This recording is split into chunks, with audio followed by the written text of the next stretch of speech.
Welcome to Spirit, Purpose, and Energy. I'm JJ Flizanes, your host, and thank you for downloading today's episode. We're going to talk about the correlation between personal growth and business growth. I've been in the personal training field and the health and wellness space for a long time, and too many people disconnect the idea of self-care with anything else in their life. And it's so connected that I had to do a show about it with the Mr. Doug Sandler. So today's show is a replay of me on the Nice Guys on Business. Doug and I were talking about doing another show and having me back on the show now that our relationship has shifted. And I had the perfect idea because obviously I'm done talking about just fitness for fitness sake. As a business show, I wanted to make sure people understood. And if you're someone who doesn't have a business, don't check out. Because you have a job, and that job requires you to have personal skills. And so today's show is linking personal growth and business growth, because one absolutely influences the other, and I don't think many people make that leap. So enjoy today's bonus episode.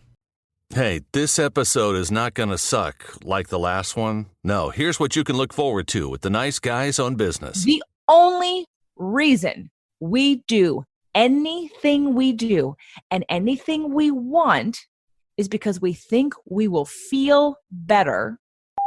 I feel the need for the Nice Guys on Business podcast. Need an education on how to grow your business? The Nice Guys are here to help. Learn about great customer service, networking, and how just being nice can help you prosper. Now, here are your hosts, Doug Sandler and Strickland Bonner. I guess we need to keep this professional, and also let's give this a try. As many in our Nice Guys community know, there has been a shakeup, maybe a changing of the guard, if you will. And if that metaphor isn't your thing, there's a new sheriff in town. Well, I've clicked my Ruby Reds 3 times, and there is no place like home in LA. So while she is not making sure I'm leading a healthy life, this female influencer in my life, JJ Flizanes, has already, she's had a pretty good life before even meeting me. Named best personal trainer in LA, authored 2 bestsellers, and featured on a boatload of magazine and TV shows. I mean, seriously, a slacker she is not. While she is not training, JJ designs custom coaching, helping her clients emotionally, mentally, spiritually. Woo is definitely not fuck, and it is here today to share a little bit, and maybe some non-woo stuff. I think we're going to talk a little bit of everything, and I'm finding out every day that this is the place for me to be. Welcome, JJ Flizanes, to the Nice Guys on Business podcast. Well, thank you, Mr. Doug Sandler. I am happy to be here. This is interesting. This is really interesting. I saw that I had you on the schedule, and I didn't know what I was going to talk to you about. I feel like we co-host a show together now, Nice Guy Community. You may have heard me mention this a few times, called Women, Men, and Relationships. I'm actually boycotting the show until we change the name to Men, Women, and Relationships, but that's okay. She started. Not going to happen. Not going to happen. So JJ, you got some shit going on in your life that's pretty interesting. So where do we even begin to start? Maybe start with your story. Just share a little bit about who you are, so our community can get caught up to speed, because they keep hearing this as today's title of today's episode. This was back in July when we aired when we recorded this, when this episode aired. Who is JJ was the episode that came out today. So JJ, who is JJ exactly? Well, if you actually listen to that episode, you still don't know the answer to that question. I wasn't on that show. You barely spent 5 minutes in mentioning me. I listened to the whole episode thinking I have no more answer than anyone else does after listening to that show. But that is because it's a Tuesday, Thursday show. And because today we're on a Monday, Wednesday, or Friday show, I am a personal trainer turned spiritual mind, body, soul integrative specialist. Whoa. Is there some woo in there, or is that just? There's woo. There's woo. There has to be woo. So give me the connection between woo and California? Because it seems like back east, back in the DC area, I had never even heard of the word woo until I think it was Ian Gray got up at the New Media Summit in either September or April. I can't remember which one. April. Okay, cool. And he goes, hey, just so everybody knows, woo is fuck. No, he said woo as fuck, not woo is fuck. Okay. Woo is Okay. Because he was talking about his manifestation story financially, and the whole time he was pitching, I didn't I liked him. I liked his story, but I don't deal with a lot of money stuff on my show. And so at the end, when he said, and I'm woo as fuck, I'm like, okay, now you got me. You can be on my show. Okay, so maybe we should give the definition of what woo is and then come back and explain exactly what you do and how you do it and exactly why you think this is something that is embraced so much in not only in LA, but I'm just joking when I say LA, but it's just where I have been enlightened in LA about this woo thing.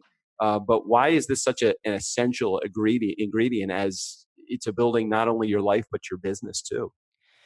I think more and more as we progress in this culture, things that are like the dichotomy between those who sort of have very tight, controlled, small-minded, anxiety-driven, control-driven viewpoints, limited views, the more we notice based on what's going on in the government, what's going on in the conversations, like there's been now this split in sort of what I'm going to call unconscious sort of little behavior, really focusing on kind of stupid stuff. And I don't mean to be judgmental, but the things that we really like get caught up in, that if you take a step back, it's like, who cares? How does it really affect your day to day, every single day? Like if you didn't turn on the television, would you even be affected?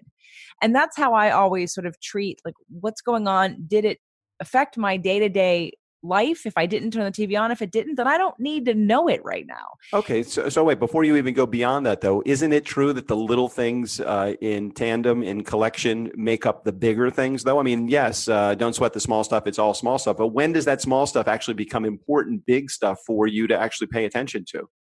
Well, you'll figure that out if along your path, when whatever shows up for you is now crumbling and falling apart.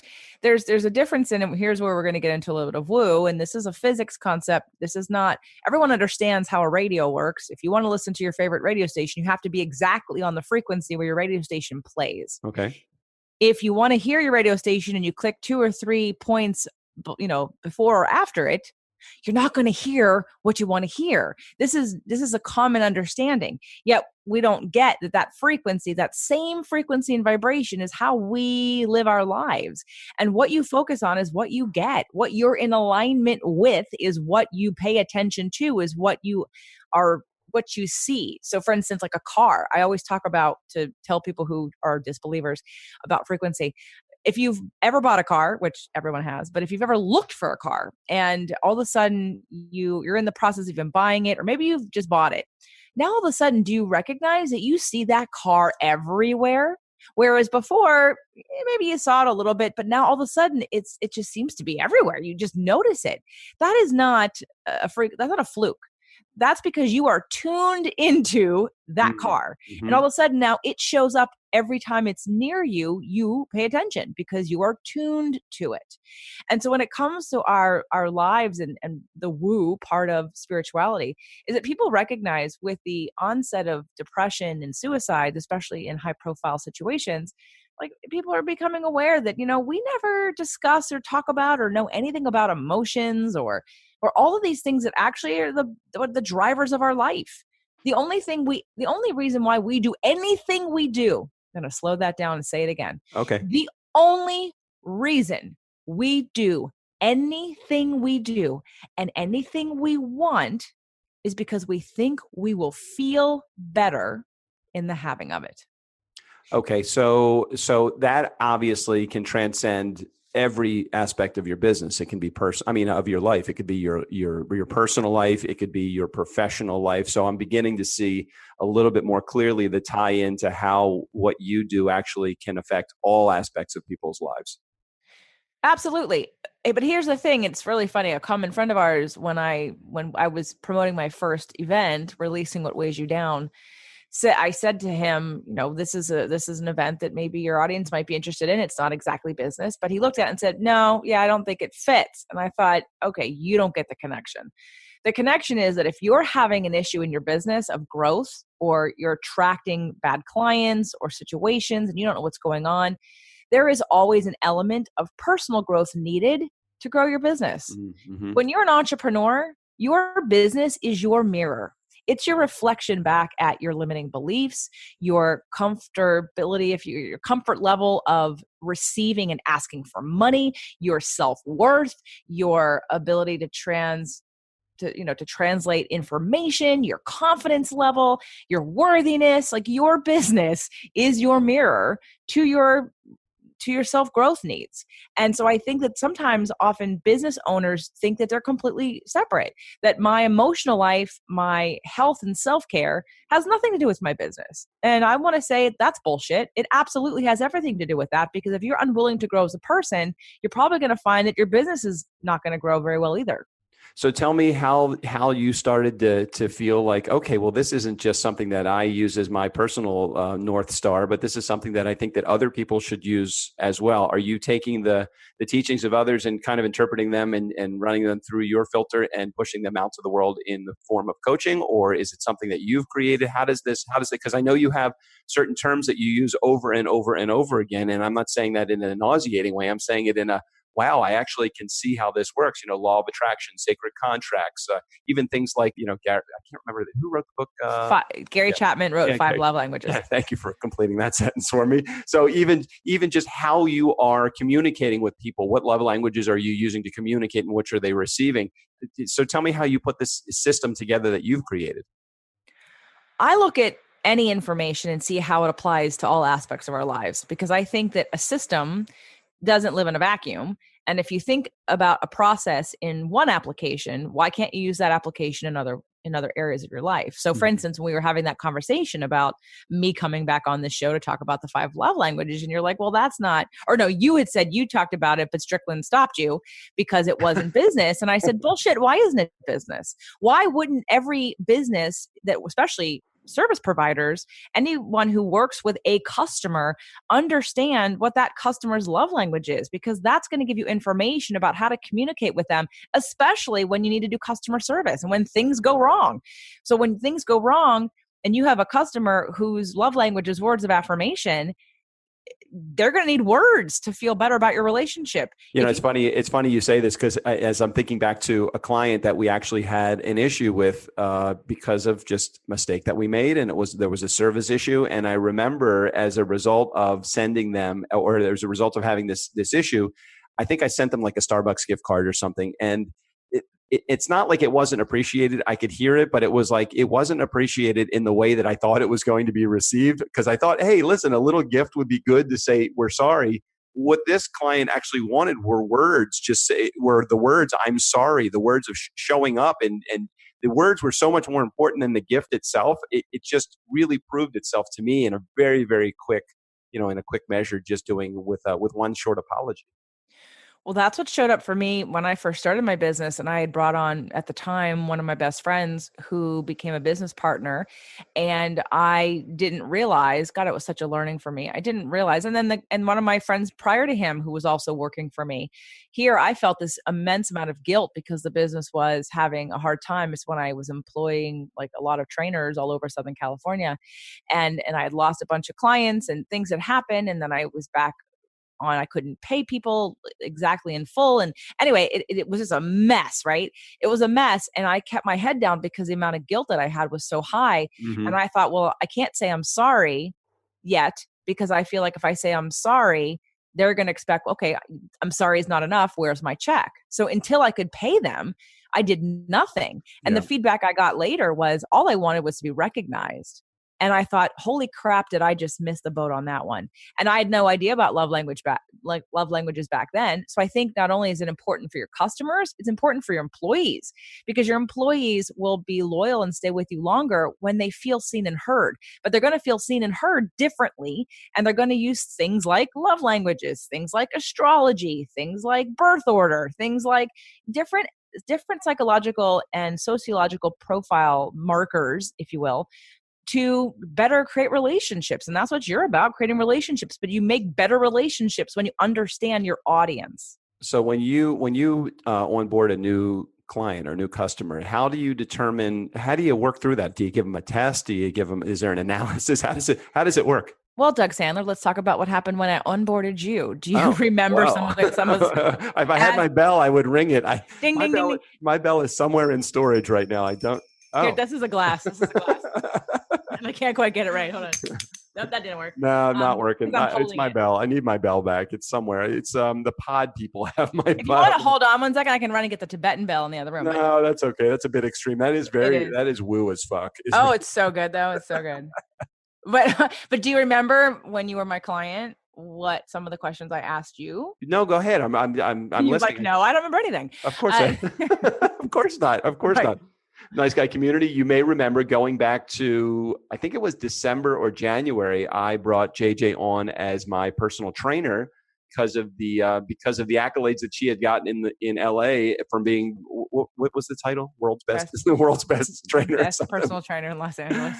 Yeah, I mean that's a pretty good thing. So I'm thinking, okay, if I'm going to have somebody kick my ass, I'm going to have it, and this is obviously before, and we'll get into a little bit of the relationship where we've gone, but we'll also promote our show that we're starting to co-host together now. But yeah, when I brought you on, or when you brought me on as a client, I do remember filling out a Q&A, and some of the questions that you were asking, I thought were unusual because they were related, as far as I could tell, to like my astrology. I'm like, what the hell does this have to do with anything? Well, I think that's not in the questionnaire, although that's a good idea. I should do that. Thanks for that. No, but I did ask you. I think I probably asked you, and you were pretty straight-laced and pretty focused on what you wanted. And, it took me several sessions of your back pain to kind of like ease into the idea that some of this is probably emotional. I'm going to still come at it from a physical side. I'm going to wait till you're kind of open to it. I did not come at you full force with the astrological woo-woo stuff, but I did do your chart pretty early on. Yeah. To me, I have more information about what that means for how I communicate with you and how you're going to hear. And so, getting back to sort of connecting those dots in terms of either onboarding or that personal growth and business growth come hand in hand. And even if you're an employee and you're wanting to have a better experience at your job and to even grow within that organization and maybe move up, there's still a bit of personal growth that you have to do to handle that. It's not just your technical skills, it's also your life skills and how you handle communication and managing people and your own emotional state. And so, in terms of how do I onboard people? Well, I ask everybody for their birth date, birth time, and place. So I do their chart. Whether I tell them or not is a different story. Yeah. And I do now offer astrological health analysis as well as astrological relationship analysis. Well, what's so amazing about that is how on point those are. And from a guy that's coming from a perspective of totally East Coast, and I'm not saying East Coast versus West Coast, but I guess I just put that in the mentality side of things. It's just like, holy shit, so much of the stuff that you share is so directly on target. It's unbelievable. And I just want you to maybe spend a moment just explaining why those things actually work. Why astrological things work? Yeah. Why we don't explain how astrological. Okay, that's a whole. I know. We already covered that. I did Strick's whole chart on one of these. Just episodes. Give the 30-second, the 35,000 foot approach to why astrology actually can make shit make sense. Great. Okay, so we are governed by the energy of the world. We are energy, and there are things that affect energy. So if you think about the ocean and the waves and the different levels of the tides throughout the day, it's in direct relationship to the position of the moon in relationship to the earth. And the closer the moon is to the earth, the bigger the waves are. It's an energetic pull. Well, we also are made up of 70% water, and we have an energetic pull. And when we were born, there was a mix or an ingredient list, if you will, of astrological energetic placement that influenced things like your personality, things like how you hear and how you interpret emotion and how you look at the world and things that are important to you and the things that you gravitate towards, the way you process all kinds of information, the way that you act. It's not just, anyone that has a child, and I don't have a child, but I don't need to have a child to understand that a child comes into this world with a personality you did not give them. Yeah. Where did that come from? That's not genetic. That is not genetic. That is astrological. Well, you look at you and your brother, you look at me and my brother, we are at completely opposite ends of the spectrum. And, our environment and our maybe it is the energy that we bring onto this earth is displayed in our personalities. Absolutely. And, I'm not a professional astrologer.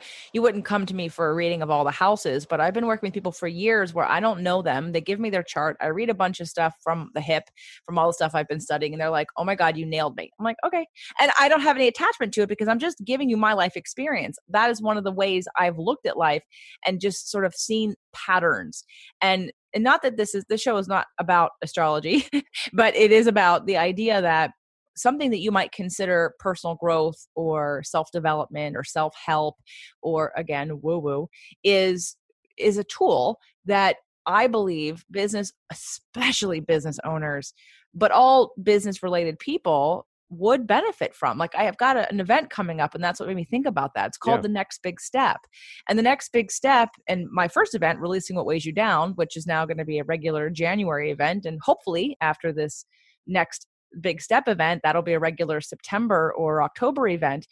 This is about bringing a community of people together and doing sort of the deep dive of therapy that you're never going to get once a week for 50 minutes because you you can barely scratch the surface once a week for 50 minutes. This is a weekend experience with a fully integrated approach from the physical, the mental, emotional, and the spiritual that not only gives you concepts of understanding from a headspace, but also you go through practices to embody and live and integrate it into your life.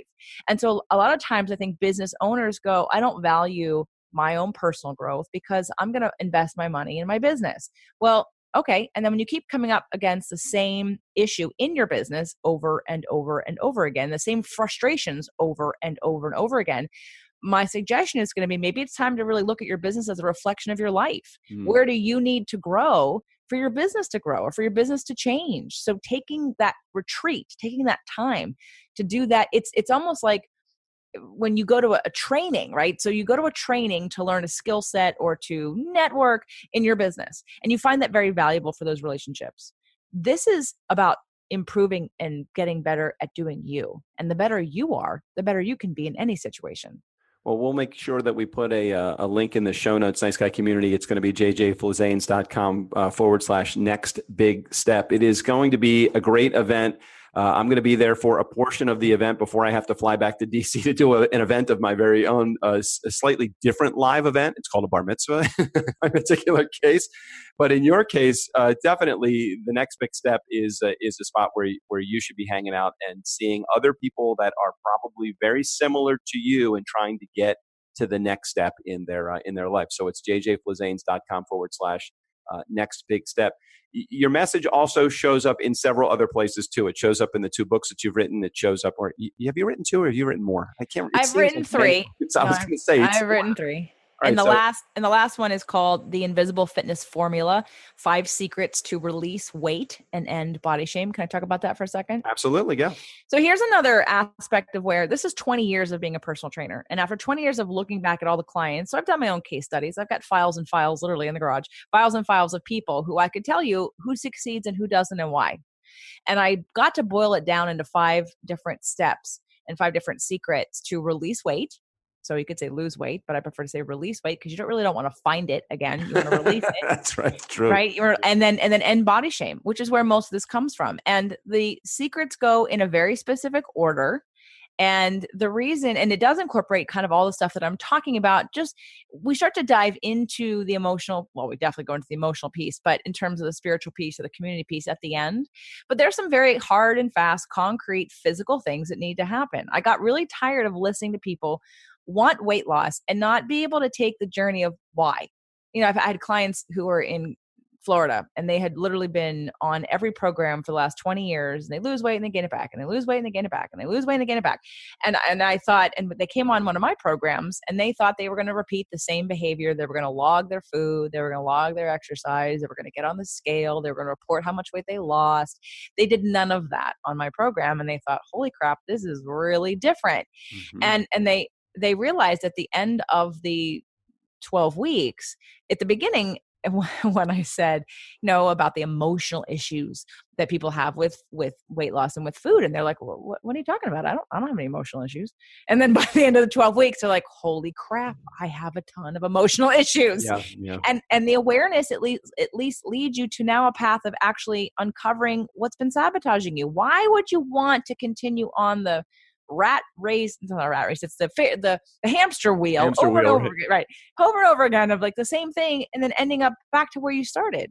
It's frustrating. And so this book, and by the way, if anybody in the Nice Guy community wants a free copy, you can go to jjflazanes.com/gift and download your free copy of The Invisible Fitness Formula, 5 Secrets to Release Weight and End Body Shame. But it's my life's work. It's the beginning of taking this idea of how your physical body really is a reflection of how you feel about it and what you do to maintain it, and your lack of respect and confidence in yourself. It's really all of it wrapped into 5 secrets that release weight and end body shame. So talk about also, and great, we'll make sure we put a link. So it's jjflazanes.com/gift.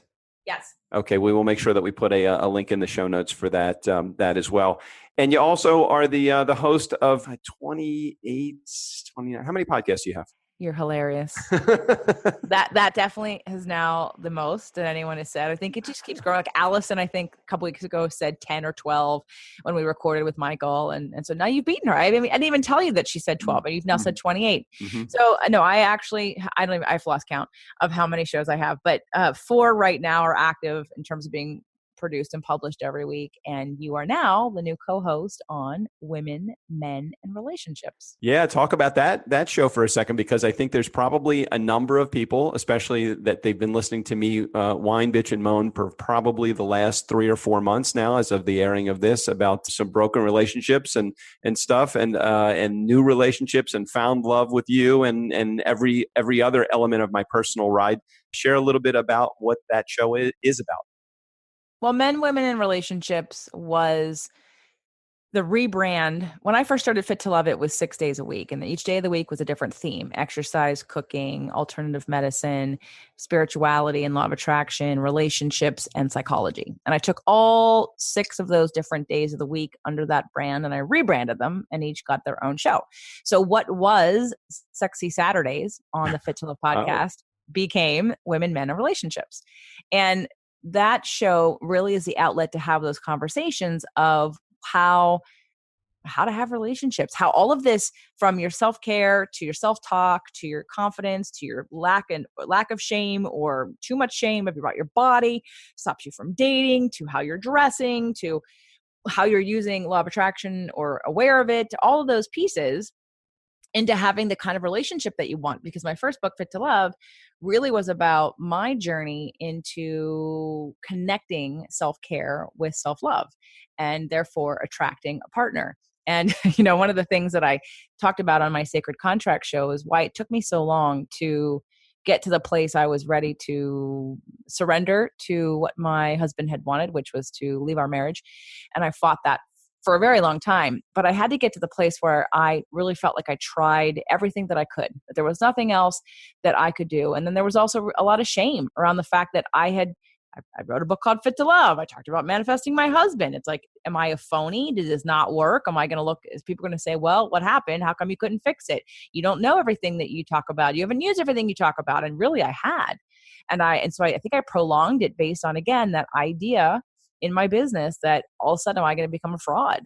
And what happened was, after I released and surrendered, and I had done all the work I possibly could have done at that point, and was at peace with my decision, and not that I thought we were actually going to be apart forever. I just surrendered to, like, let's shift it up, let's change it around, move out, go date people, let's give it 6 months to a year and see what happens.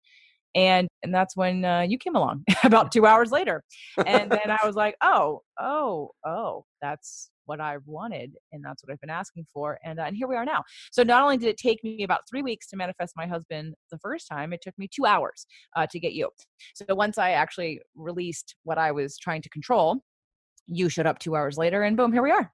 So, according to my calculations as of the airing of this, since it's 6 months that your husband will be coming back, I have exactly 3 more months in order to do everything I need to do. And this is good. This is just so I have a timeline. It's very important, to give me goals and give some structure to relationships. So, from a relationship perspective, though, so you are someone that obviously I would consider a relationships expert. You're somebody that definitely is a communications expert. You're somebody that that has the tools or understands the tools. Whether you use them or not is completely up to you. But whether you have access and you know how to use the tools, why is it that you'd want to be involved with somebody that'd be such a relationship mess?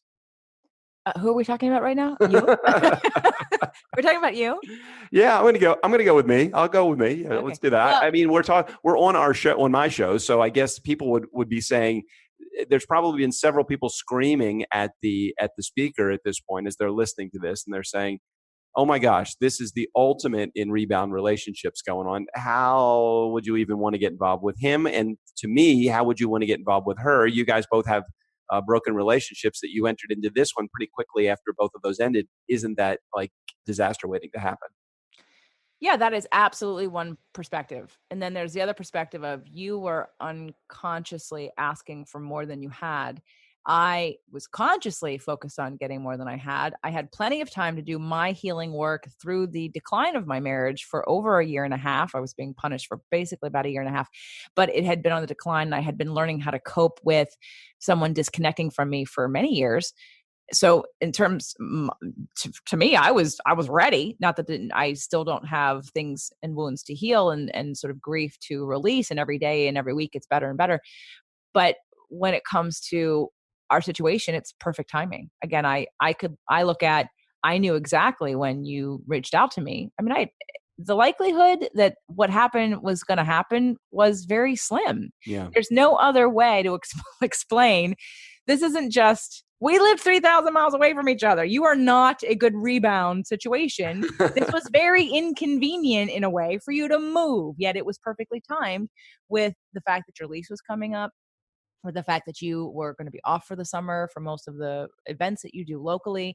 And all of a sudden, again, divine timing, everything lined up perfectly. So whether this is a rebound or not really doesn't matter, because some rebounds are really just, we had to get the wrong people out of the way for the right thing to happen. Yeah. So it just depends on were you in the right place for a long period of time, or was it the right place at the right time? And then when it wasn't, that's how I described what happened to me. My husband was the right person for me to learn everything I needed to learn in order for me to get to be where I am. And then once I could surrender, I got what I was asking for. So let me loop this back into two things. One thing you started by asking me was about the Women, Men, and Relationship podcast. And, one of the things that you and I are going to do a lot of talking about is all of this, what's going to be really cool and fun, even for just us to record it and to get it recorded for years to come, to go back and listen to about the healing process, the uncovering, the idea of rebound versus right timing and right person, and all that stuff we're going to be discussing every second episode of the week on Women, Men, and Relationships.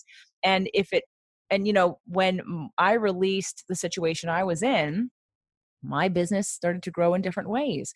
And I know your business has grown in different ways. And so there's a direct correlation with growing yourself and growing your business. And would you not agree that things shifted for you? Totally. It was almost like, and I didn't even think there was anything holding me back. I thought that I was involved in a relationship that was supportive and there was a lot of conversation about growing professionally through in a part of having that relationship in my previous marriage. And a lot of that was, I don't understand why it wasn't happening. There was some block, but it was almost like that block was lifted within weeks of starting a relationship with you. All of these things started to transpire that were positive things, not only personally, which I felt was happening, but professionally as well. And it is fairly incredible to just watch and witness the process.